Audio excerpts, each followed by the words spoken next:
नमस्कार। आज हम एक खास कृषि उत्पाद पर बात करने वाले हैं। ये धान की खेती मतलब चावल की खेती में उपज बढ़ाने के लिए बनाया गया है जी। हमारे पास इसके बारे में जानकारी है। उत्पाद का नाम है ग्रो न्यूट्रिका किट। तो आज हम समझेंगे कि इसमें क्या है, क्या फायदे हैं और किसानों के लिए इसका क्या मतलब हो सकता है, खासकर वो किसान जो धान में पोषक तत्वों की कमी से जूझ रहे हैं। हाँ, ये पोषक तत्व की कमी, जिसे कभी कभी छिपी हुई भूख भी कहते हैं पौधों की। छिपी हुई भूख, हाँ।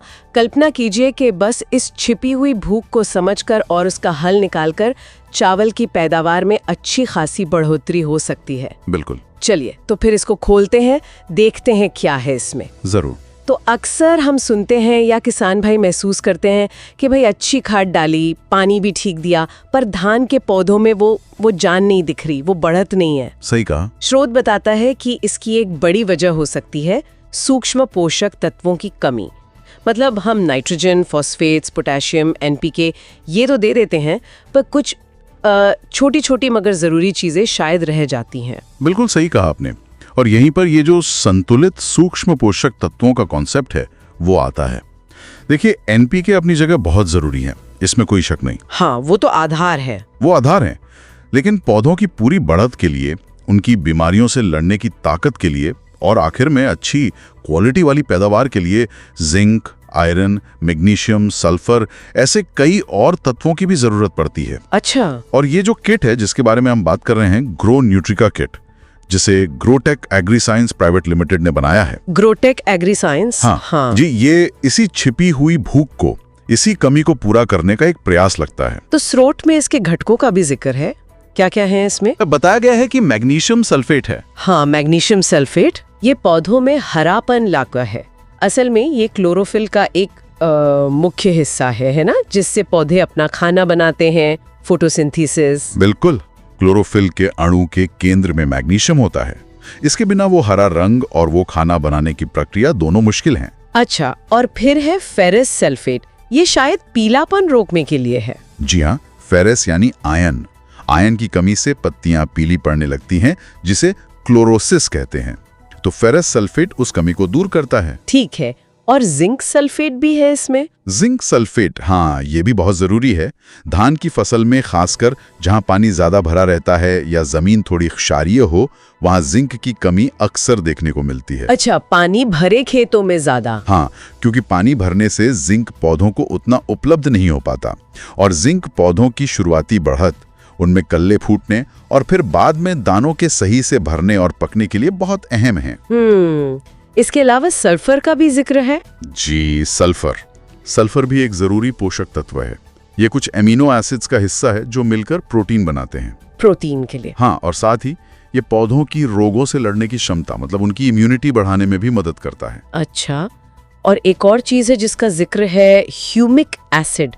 ये मिट्टी और जड़ों की मदद करता है, ऐसा लिखा है। ये क्या चीज है और कैसे काम करती है? हाँ, ह्यूमिक एसिड ये काफी दिलचस्प चीज है। असल में ये कोई सीधा पोषक तत्व नहीं है जैसे जिंक या आयरन। अच्छा, ये न्यूट्रिएंट नहीं है? ये सीधे तौर पे पौधे का भोजन नहीं है, लेकिन ये मिट्टी के लिए और जड़ों के लिए बहुत फायदेमंद है।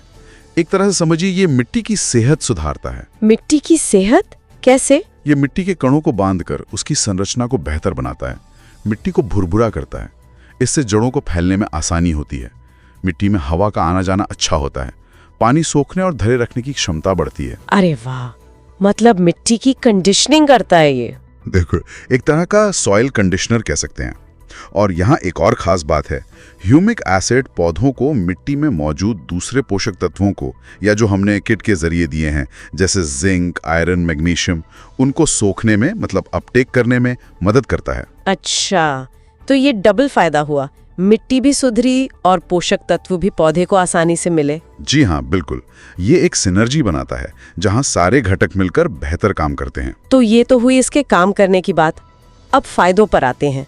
स्रोत दावा करता है कि इसके इस्तेमाल से पौधे ज्यादा हरे भरे, स्वस्थ दिखते हैं, जड़ें मजबूत बनती हैं। हाँ, स्वस्थ जड़ें मतलब बेहतर पोषण और पानी का खिंचाव, और इससे पौधे ज्यादा मजबूती से खड़े रहते हैं शायद। और सबसे अहम बात, फसल की क्वालिटी और उपज दोनों में बढ़ोतरी होती है। जी। स्रोत में एक आंकड़ा भी दिया है। बताया गया है कि किसानों ने धान की खेती में इसके इस्तेमाल से 15 से 20% तक उपज में वृद्धि देखी है। ये तो काफी बड़ा आंकड़ा है, 15-20%। हाँ, 15 से 20% उपज वृद्धि अगर ये दावे सही हैं और लगातार मिलते हैं तो चावल जैसी मुख्य खाद्य फसल के लिए ये वाकई बहुत महत्वपूर्ण है। बहुत ज्यादा मायने रखता है ये तो। बिल्कुल, खासकर छोटे और सीमांत किसानों के लिए जिनकी आजीविका बहुत हद तक इसी फसल पर निर्भर करती है। देखिए, ये सिर्फ पैदावार यानी क्वांटिटी बढ़ाने की बात नहीं है।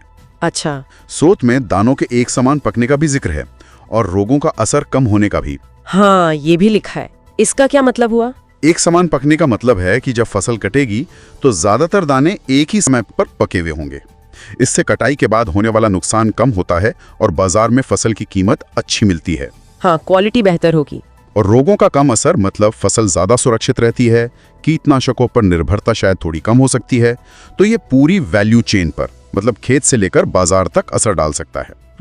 तो मतलब इसका असर काफी व्यापक हो सकता है। जी, अगर दावे सही हैं तो कुल मिलाकर देखें तो इस स्रोत से ये समझ आ रहा है कि ग्रो न्यूट्रिका किट धान के लिए एक टारगेटेड समाधान है। इसमें कई जरूरी सूक्ष्म पोषक तत्व है, साथ में ह्यूमिक एसिड भी है जो मिट्टी और पोषक तत्वों के अवशोषण में मदद करता है। हाँ, एक संतुलित पैकेज लगता है। और मकसद है पौधों की वो जो छिपी हुई भूख है उसे मिटाकर उपज और क्वालिटी में ठोस सुधार लाना। उनका एक नारा भी है, जमीन से जुड़ाव, फसल से विश्वास। बिल्कुल, ये स्रोत इस बात को उजागर करता है कि भाई अच्छी फसल लेनी है तो सिर्फ एनपीके पर ही निर्भर नहीं रह सकते। सूक्ष्म पोषक तत्वों की भूमिका को समझना और उनकी कमी को पूरा करना भी उतना ही जरूरी है। हाँ, ये बात तो साफ है। तो ये जानकारी उन किसानों के लिए काफी काम की हो सकती है जो अपनी धान की पैदावार और क्वालिटी को बेहतर बनाने के तरीके ढूंढ रहे हैं। और स्रोत में आगे की जानकारी के लिए एक संपर्क सूत्र भी दिया गया है। कुजेंद्र बिसेन जी का नंबर है 8966997560। अच्छा, संपर्क सूत्र भी है जी, लेकिन यहाँ एक बात पर और गौर करना चाहिए शायद। बताइए। उपज बढ़ाना बेशक महत्वपूर्ण है, इसमें कोई दो राय नहीं, लेकिन जब हम इस तरह के तैयार सूक्ष्म पोषक तत्व पैकेज का इस्तेमाल करते हैं और अगर लंबे समय तक करते हैं तो उसका मिट्टी की अपनी जो जैविक विविधता है, जो सूक्ष्म जीव हैं, उन पर क्या असर पड़ सकता है? क्या ये हमेशा फायदेमंद ही होगा? ये सोचने वाली बात है। मतलब लॉन्ग टर्म इफेक्ट क्या होगा मिट्टी की ओवरऑल हेल्थ पर? बिल्कुल। और दूसरा सवाल ये भी उठता है कि इस तरह का एक तैयार न्यूट्रिएंट सॉल्यूशन देना ये मिट्टी के स्वास्थ्य को सुधारने के जो दूसरे व्यापक तरीके हैं, जैसे कि जैविक खाद का भरपूर इस्तेमाल करना, फसल चक्र अपनाना, हरी खाद का प्रयोग करना, उनकी तुलना में कैसा है? क्या ये उनका विकल्प है या उनके साथ मिलकर काम करने वाली चीज है? ये सवाल जरूर मन में आते हैं। हाँ, ये बहुत अहम सवाल है। मतलब शॉर्ट टर्म फायदे के साथ साथ लॉन्ग टर्म सस्टेनेबिलिटी और मिट्टी की सेहत का भी ध्यान रखना होगा। निश्चित रूप से।